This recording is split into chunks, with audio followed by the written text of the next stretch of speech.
ভাই সব একটা প্রশ্ন করি, যদি কেউ আপনাকে মিথ্যা অভিযোগে জেলে পুরে দেয়, সোশ্যাল মিডিয়া আপনাকে ট্রায়াল ছাড়াই দোষী বানিয়ে দেয়, আর আপনার পাশের মানুষগুলোও বিশ্বাস করা ছেড়ে দেয়, তখন আপনি কি করবেন? এই একটা প্রশ্নই হলো বন্দর সিনেমার ভিত্তি। আর এই প্রশ্নটা তুলেছেন বলিউডের সবচেয়ে বেপরোয়া ডিরেক্টর অনুরাগ কাশ্যপ। গল্পটা শুরু হয় সমর মেহরাকে নিয়ে। একসময়ের ফেমাস টিভি স্টার, এখন ধীরে ধীরে প্রাসঙ্গিকতা হারাচ্ছেন। ক্যারিয়ার মরছে, জীবনটা এলোমেলো, কিন্তু তবুও একটা নতুন সম্পর্কে সে সুখী। কিন্তু তারপর একদিন রাতে পুলিশ এসে দরজায় কড়া নাড়ে। তার এক্স গার্লফ্রেন্ড গায়ত্রী রেপের অভিযোগ করেছে, আর সামারকে গ্রেফতার করা হয়। এরপর শুরু হয় একটা ধীর গতির আইনি লড়াই, যেখানে একটা দুর্নীতিগ্রস্ত সিস্টেম সামারকে যতদিন সম্ভব জেলে আটকে রাখতে চায়। জেলের ভেতরে কাশ্যপ দেখান এক দ্রুত পতনের গল্প।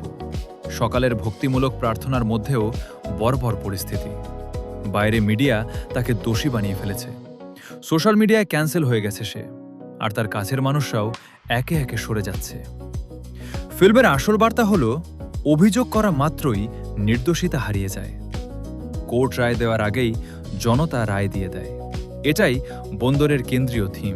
ডিরেক্টর অনুরাগ কাশ্যপ বলেছেন, এটা তার সবচেয়ে কঠিন ফিল্ম।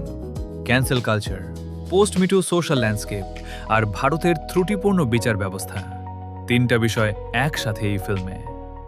স্ক্রিপ্ট লিখেছেন সুদীপ শর্মা আর অভিষেক ব্যানার্জি, যারা পাতাল লোক বানিয়েছিলেন। মানে রাইটিং নিয়ে চিন্তা নেই। ববি দেওল এখানে পুরোপুরি আলাদা। কোনো ফ্রিলস নেই, কোনো প্রপোজ নেই।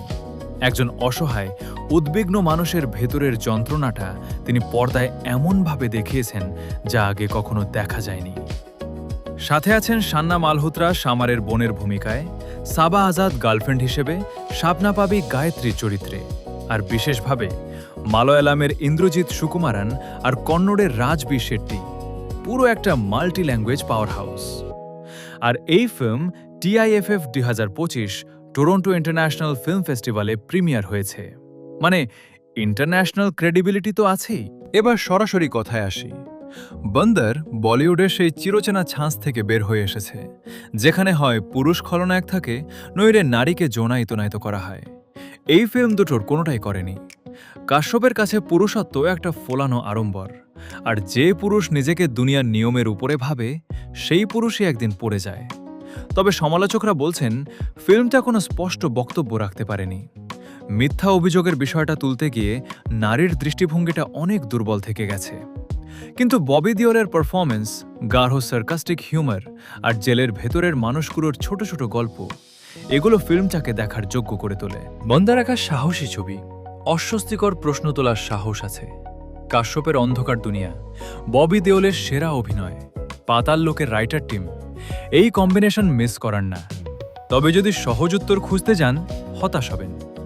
এই ফিল্ম উত্তর দেয় না, প্রশ্ন করে, আর সেটাই হয়তো এর সবচেয়ে বড় শক্তি। Release 5 June 2026। থিয়েটারে দেখুন।